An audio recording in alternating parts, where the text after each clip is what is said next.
Welcome back to online course in spoken English. In the last session, we were discussing WH questions. Today, we shall continue with the same topic, but we shall try to understand how these questions are framed, okay? Form of WH questions, how these WH words are used in sentences, right? First one is WH plus an auxiliary verb. So, be, do or have. Subject plus main verb. This is the structure. You don't always need to remember this, right? Better you try to remember the questions so that you will automatically and naturally understand the structure of it. Only practice makes you perfect. So, and WH word, it begins with a WH word, and then there is the subject. Immediately after the WH word, there is an auxiliary verb, and you have to know be, do or have. Be means am, is, are, was, were.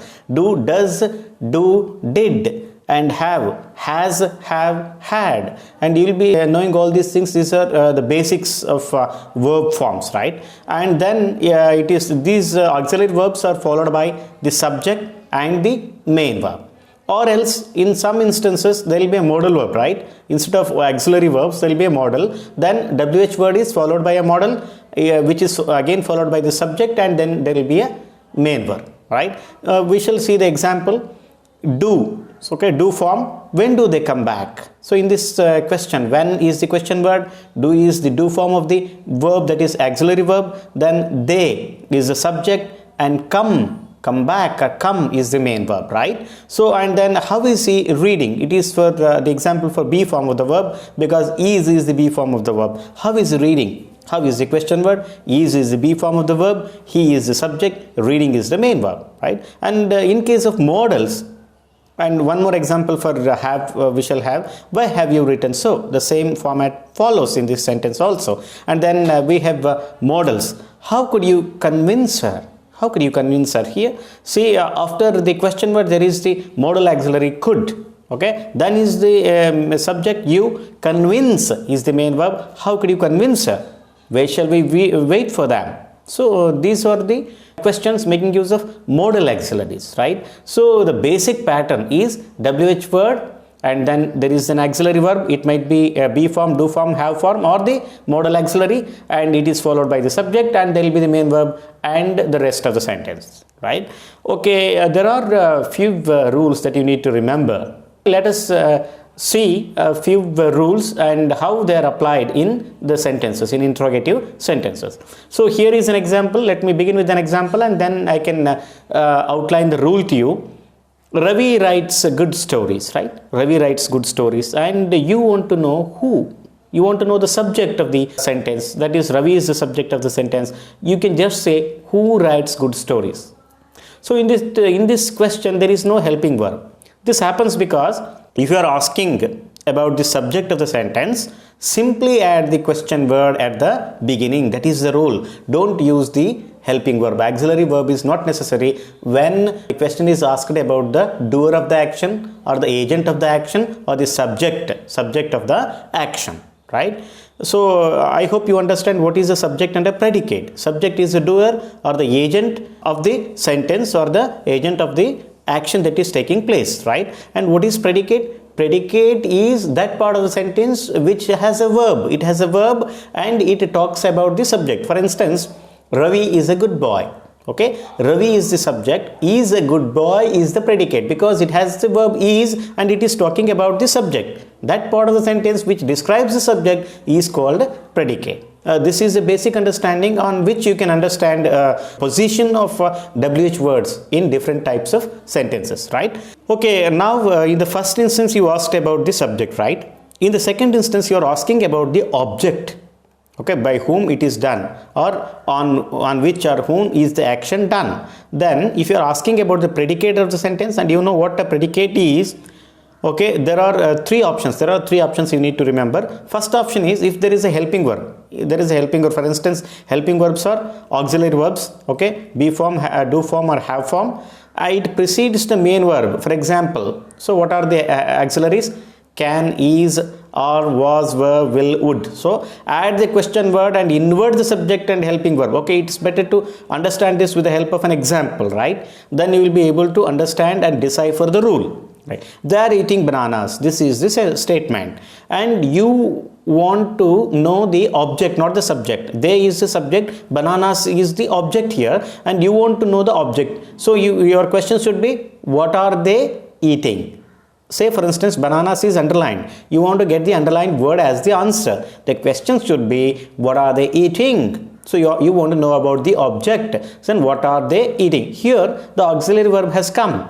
So helping verb, if there is a helping verb in the sentence, they are eating bananas, there is a helping verb are, what you have to do is you have to just invert it. They are eating. Are they eating? Okay, you just invert both the helping verb and the subject, and then put the main verb at the end and place the question word in the beginning. See, they are eating bananas. This is changed. Are they eating? And for bananas, what we have to do? We need to find the proper question word. That is, it refers to thing. Then what is referred? Things are referred to by what? Then place what? What are they eating? In the second sentence, there is a modal auxiliary. She can play chess. Okay, you want the answer chess. You want the object as the answer. When you want the object as the answer, what you have to do? You have to invert. She can. You can invert it. Can she play? And for chess, what you have to insert there? The question word. You are talking about a game, the name of a game, then what? What can she play? So this is case number 1. Okay, case number 1 about when you are asking something about the predicates, right? Now case number 2, if you ask about the predicate and there is no helping verb. In the first case, there was a helping verb, right? They are eating bananas, there was are, and in she can play chess, there is can. But in this case, there is no helping verb and the verb is to be. Okay, you have to add be form of the verb, add the question. For example, the movie was thrilling. In this sentence, how was the movie? The movie was thrilling. What you have to do is, how was the movie? Simply add the question word and invert the subject and the verb. You have to add the question word. For example, what is the question word here? Because you are talking about thrilling. Okay, thrilling. Thrilling means the manner. How was it? Okay, how you add and was the movie. You just invert. You put was and then the movie. How was the movie? Okay, the movie was thrilling. And in case number 3, we shall now move on to the case number 3. If there is no helping verb, right? In the predicate and the main verb is not to be, and add the question do in the appropriate form. So here the main verb was, it was to be, right? Main verb was to be, that is was is there in the previous case. Now the main verb is not to be. Add the do in the appropriate form. For example, they read short stories. Here there is no auxiliary and the main verb is not to be. Main verb is read. In the second sentence, he speaks fluently. What is the main verb? Speaks is the main verb. What we have to do when there is no helping verb? We have to add do form of the verb here. They read short stories or they read short stories. Okay, if at all you want to make it more specific, you have to have the time marker here. They read short stories now. They read short stories yesterday, right? Let me take this as happening in present. They read short stories, and what should be the question word here? Do form of the verb. Word that is do read. What do they read? Because it refers to they. They plural form will always take do. What do they read? In the second sentence, he speaks fluently. Speaks fluently. Do form of the verb does has to be taken because it refers to the third person singular, that is he speaks fluently. How does he speak? He speaks fluently. How does he speak? Okay, and these are different cases, right? These are the 3 cases when we ask something about the predicate. Hope you have understood this. Only thing I would recommend you to do is take up questions, practice them. Don't try to analyze them in terms of the structure or pattern. Okay, go as natural as possible, speaking and asking questions. Even if you go wrong, there is nothing wrong, right? We shall move on to the next type of question. So here are a few questions. Have you finished the work? Are you a doctor? Was it a nice show? Can you help me? Is she interested in science? So all these questions require answer in terms of yes or no, right? So have you finished the work? You have to say either yes or no. Yes, I have finished the work. No, I haven't. No, I haven't finished the work. Are you a doctor? Yes, I am a doctor. No, I am not a doctor. Was it a nice show? Yes, it was a nice show. No, it wasn't. You have to answer either in terms of yes or no, right? So these are the questions that require answer in terms of yes or no. and English speakers often use short answers. Okay, for answers, was it a nice show? Yes, it was. They prefer to answer shortly. Okay, they give short answer. No, we haven't. Have you completed the project? No, we haven't. So the form is very easy here. Yes, we have to add s plus pronoun plus auxiliary, and no plus pronoun plus auxiliary plus and. Okay, examples would make it very clear. Is it hot there? Yes, it is. No, it isn't. No, it is not, or it isn't. Have you eaten? Yes, I have. No, I haven't. Forming yes or no questions. How to form these yes or no type of questions? Okay, we form yes or no type of questions with an auxiliary verb. Okay, we actually want an auxiliary verb, be form, do form, or have form plus subject or main verb, or with a modal auxiliary. Okay, we can have these three, be form, do form, have form, one of the auxiliaries from any one of these, or else we can have a modal auxiliary. Okay, here are the examples. We can take the examples from be form of the verb. Is she reading now? Here is the auxiliary verb is, then there is the subject, then the main verb plus main verb is there. Is she reading now? Does she listen to you? So this is about, see, this is she reading now is in present tense. If you want to put it in the past tense, were they going back? Coming to do form, does she listen to you? Did you go to market? Okay, coming to have form, have you read the novel? Had she completed the homework? And modal auxiliary. Okay, using modal auxiliary for yes or no type of question. Could you call me later? Shall we have one more cup of tea? Okay, this is how yes or no type of questions are formed. But where there is a no auxiliary verb, have or modal verb already present in the sentence, we use the auxiliary do, does, did. Okay, if there is no auxiliary verb is not there, have or modal verb is also not there, then what we need to do is we need to use the auxiliary verb do, does, or did, that is from do form. Right? Statement is here, no auxiliary is here. You normally eat a little. Is there any auxiliary here? No auxiliary. Right? No auxiliary. Do you normally eat a little? I am putting do. Do you normally eat a little? Not. You should not say eat you is wrong.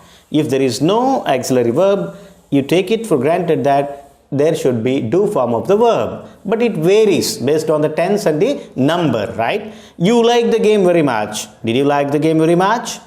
Not you liked you, that's wrong. Okay, when there is more than one auxiliary verb or a modal verb plus auxiliary verb, so if there are more than one auxiliary verb, only put the first auxiliary verb or the modal before the subject and the others after the subject. So remember this, if there are two auxiliary verbs, one auxiliary verb and a modal, we first put one auxiliary verb and then we place the other one after the subject. Here are examples. They are being interviewed. They are being interviewed. Are and being. You have to say are they being interviewed. Are is placed first. That is the auxiliary, and then subject they comes, and after that we put being. Don't say are being they interviewed. It is wrong.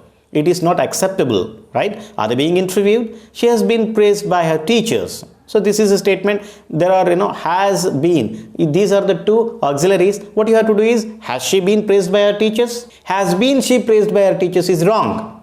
That structure is not acceptable, right? If there are two auxiliaries, put the first auxiliary, one auxiliary before the subject, and then place one more verb after the subject, right? And we shall move on to the third category now, that is negative questions. So negative questions, very simple. There is nothing much to talk about it. It asks the questions in the negative. Then they are called negative questions. Why aren't you talking? Instead of asking why are you talking, why aren't you talking? Why aren't you talking? Wasn't he interested in the class? Instead of asking, was he interested in the class? Wasn't he interested in the class? Can't you keep quiet? Can't you keep quiet? Would you like to have ice cream after the meal? So, asking something in the negative. Okay, they are negative questions. Form, we make a question negative by putting nt. That is, n apostrophe t. Nt after the auxiliary. Haven't you reached yet? Not have not you reached yet. That is wrong. Haven't you reached yet? Why doesn't she meet him? But the negative form of am I is aren't I. Remember this.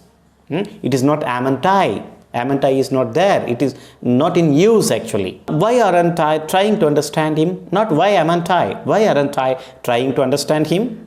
So in more formal English, not comes after the subject. See, have you not reached yet? Instead of asking, haven't you reached yet? If you want to sound more formal, The context demands you to be more formal. Then you have to say, have you not reached yet? Instead of asking, haven't you reached yet? Then why does she not meet him? Instead of asking, why doesn't she meet him? If you are sounding formal and if you are operating in a formal context, then you have to say, why have you not? Instead of saying, haven't you? Right?